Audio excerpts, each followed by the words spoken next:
crossed to Tormy's side, hoping to spare the ancient volume grievous mistreatment by the floor. Tormy proudly planted a silken paw the size of a dinner plate on the book's textured cover. He's so pleased with himself. The big kitten had been trying to help him study all day. Omen crouched down to look at the book, waving Tormy's paw away.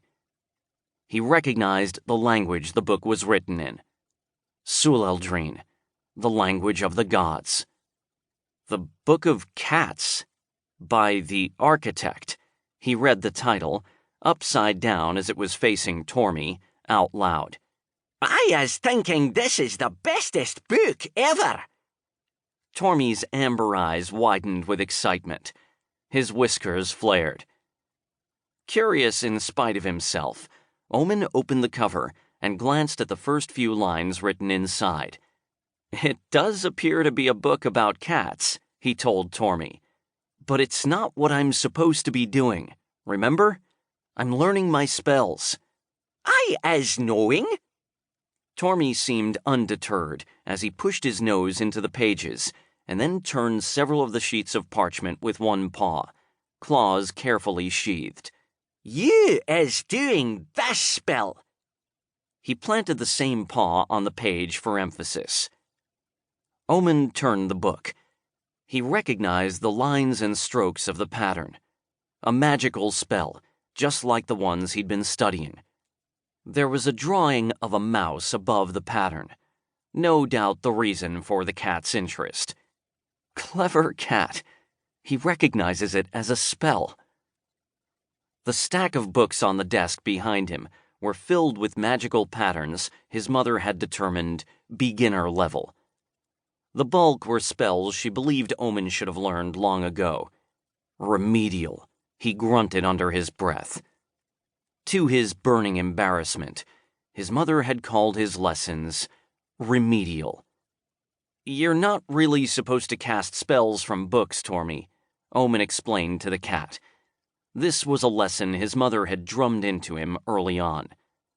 I have to memorize the patterns first, internalize them. When you cast a spell out of a book or from a scroll, you can't really control the energy properly. Tormy's excitement did not dim. His pink ears perked forward, his long, fluffy plume of a tail flicking uncontrollably. I is not knowing what that is meaning, he purred. You is casting my spell for me? The cat's hopeful tone made Omen pause. It means that if I don't memorize the spell first, I can't... He trailed off, faced with Tormy's eager anticipation, and glanced down at the spell once more.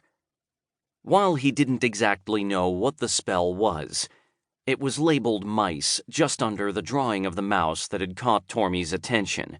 He could tell that it was a minor cantrip. The spell was uncomplicated, only 2 sets of circular lines describing the pattern. Cantrips are harmless. He reasoned that the spells his mother wanted him to study were of the same variety. It is technically the type of spell I'm supposed to be learning.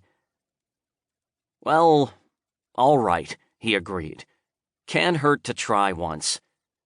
Tormy leaped in the air and spun around several times, before landing with his paws splayed, head down, hindquarters in the air as if ready to pounce.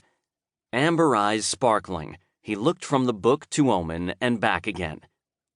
Chuckling to himself, Omen took a deep breath and sat on the floor in front of the book. He closed his eyes, concentrating on the sensation of magical energy all around him. Magic feels amplified here, stronger. This is a divine realm. I bet all of my spells will be affected. A sense of glee flooded through him. Maybe learning these spells will be easier than I thought. Normally, he would pull the magic inside himself and then push it into a pattern he'd formed in his mind. For this experiment, he simply gathered the diaphanous power around him like a warm blanket. He held it for a moment, listening to the tonal shift in the buzzing as strands of energy expanded and knitted together.